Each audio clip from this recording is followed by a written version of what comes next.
Assalamualaikum warahmatullahi wabarakatuh. Bertemu lagi di materi suhu dan perubahannya di subbab kalor oleh Bu Yuliana Stianugrahini.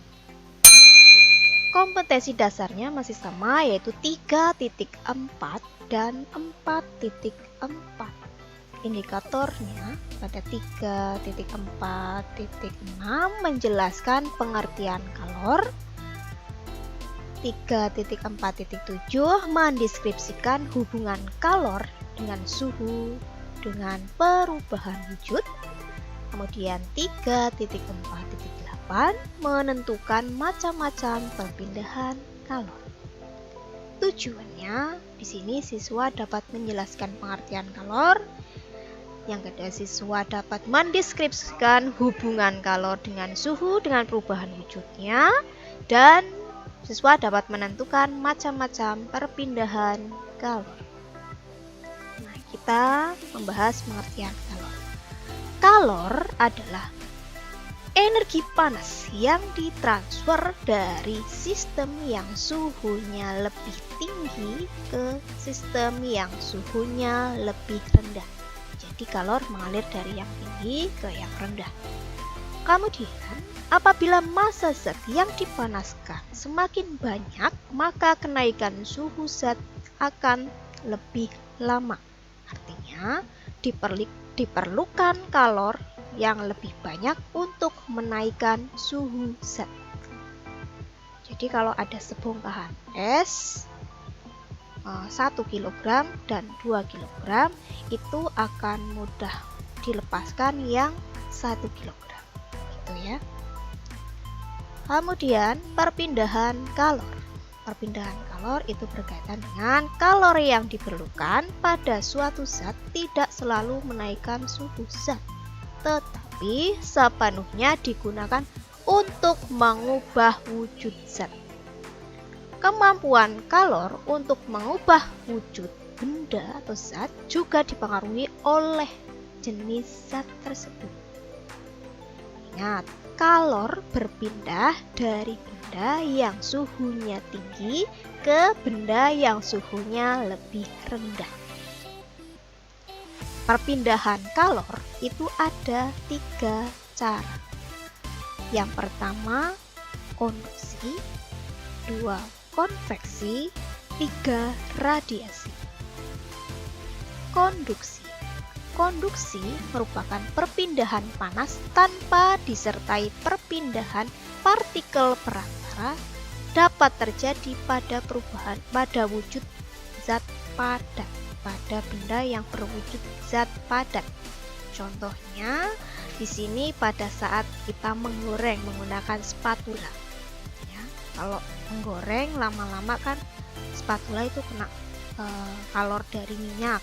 Nah, minyak yang dipanaskan itu, maka lama-lama kalau dipegang menjadi panas. Contoh lagi di sini ada bunsen, kemudian ada bara api, kemudian ada besi. Dipanaskan ke apinya, maka kalornya atau panasnya merambat lama-lama ke tangan. Kemudian ada konduksi, itu baik cepat maupun lambatnya itu perpindahannya tergantung bahannya. Jadi kalor berpindah itu pada konduksi itu tergantung bahannya. Ada bahan konduktor, isolator, dan semikonduktor. Konduktor itu contohnya besi, tembaga, dan lain-lain. Isolator contohnya karet, kayu, plastik, dan lain-lain. Semikonduktor contohnya ada silikon, germanium, gallium, dan lain-lain. Ya.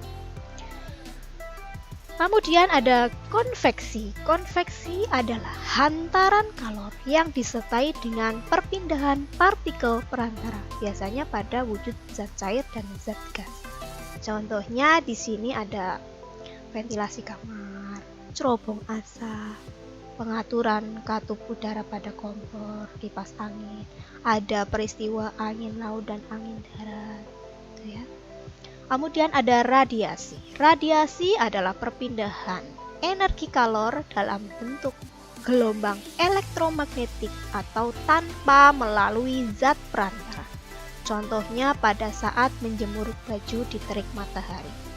misalkan bajunya tadinya basah, kemudian dijemur di terik matahari, maka akan menjadi kering.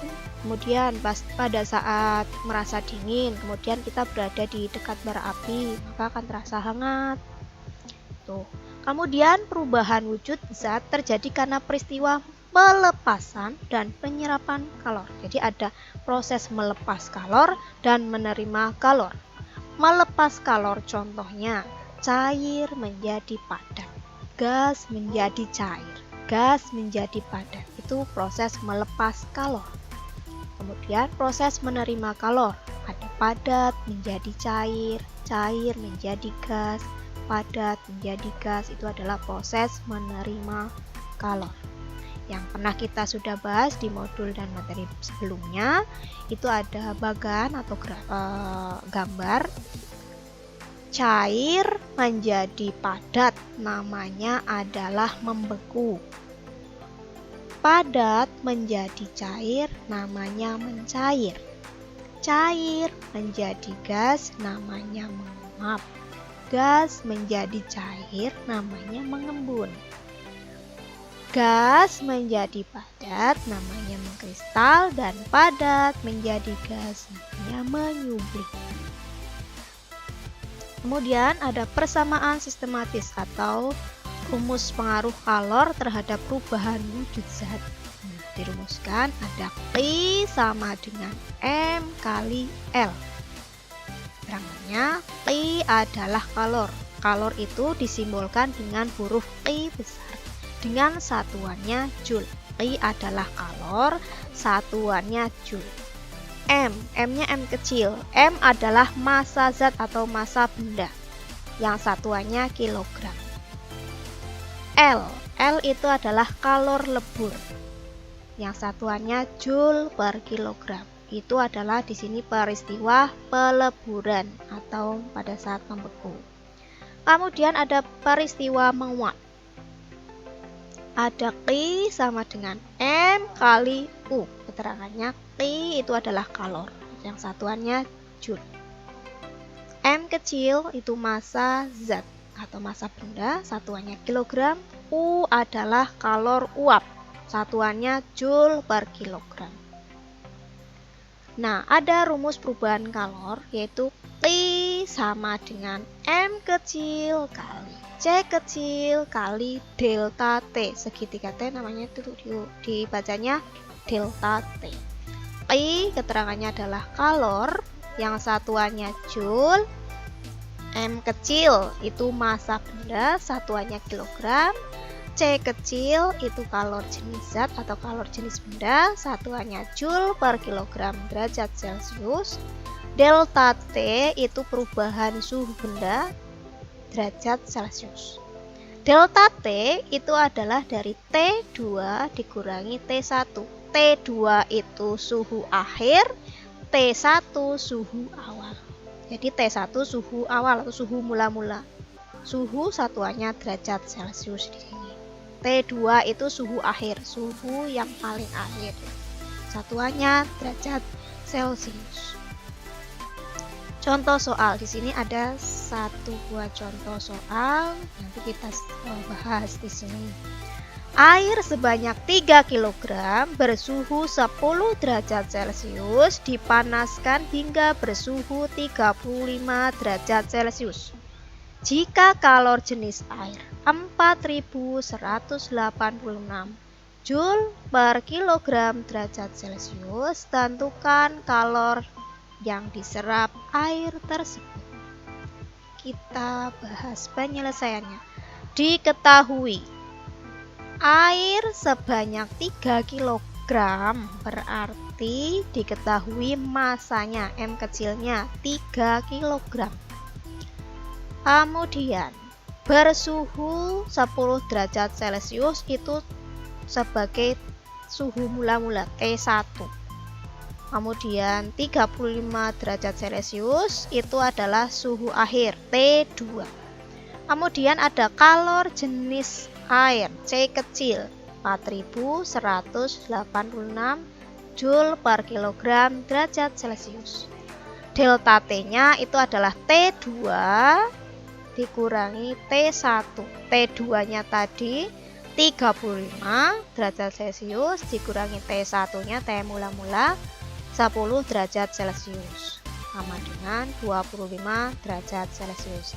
Yang ditanyakan, tentukan kalor yang diserap air. Berarti yang ditanyakan adalah Q-nya, kalornya. Jawab. Q rumusnya adalah M kali C kali delta T. Di sini saya pakai titik atau dot ya, sama dengan cross ya, sama kali. Q sama dengan M kali C kali delta T. Q macet ya. Q sama dengan M-nya masanya 3 kg, kemudian C-nya 4186 Joule per kilogram derajat Celcius kali delta T, T2 kurangi T1, berarti 35 dikurangi 10 derajat Celcius. Ditulis lagi, Q sama dengan 3 kg kali 4186 Joule per kilogram derajat Celcius kali 35 kurangi 10, 25 derajat Celcius. Nah, kilogram dibagi kilogram 1. Kemudian Celcius dibagi Celcius 1. Berarti tinggal Joule kan? Jadi satuannya nanti Joule. 3 kali 4186 kali 25 sama dengan Q-nya 313.950 Joule. Jadi kalori yang diperlukan untuk menyerap air tersebut 313.950. Jadi kalori yang diperlukan untuk menyerap air tersebut 313.950 Joule. Nah, di sini ada soal nomor 1, berapa besar kalor yang diperlukan untuk menaikkan suhu sebatang besi yang masanya 10 kg dari 20 derajat Celcius menjadi 100 derajat Celcius. Jika kalor jenis besi 450 Joule per kilogram derajat Celcius, berarti di sini yang ditanyakan adalah berapa besar kalor. Q yang ditanyakan. T ya sudah ada pertanyaannya berapa besar kalor untuk Q-nya yang ditanyakan. Yang diketahui sudah ada masanya 10 kg, M kecil 10 kg. Suhu mula-mula atau suhu awalnya T1 20 derajat Celcius. T2 atau suhu akhirnya ada 100 derajat Celcius. Kemudian ada C kecilnya 450 Joule per kilogram derajat Celcius. Ditanyakan T-nya. Q rumusnya M kali C kali delta T. Ini untuk nomor 1. Untuk nomor 2, air bermasa 100 gram dengan kalor uap sebesar 2.226.000 Joule per kilogram dipanaskan hingga menguap seluruhnya.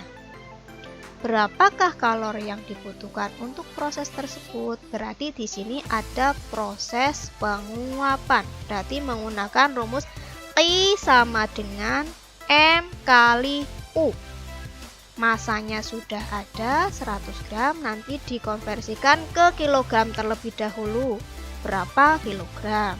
Kemudian U-nya sudah ada ini, tinggal Q-nya yang ditanyakan. Q sama dengan M kali U. Ini untuk soal yang harus dikerjakan oleh kalian di lembar tugas modulnya. Nah, demikian pembelajaran pada pagi hari ini di materi suhu dan perubahannya dengan subbab kalor. Assalamualaikum warahmatullahi wabarakatuh.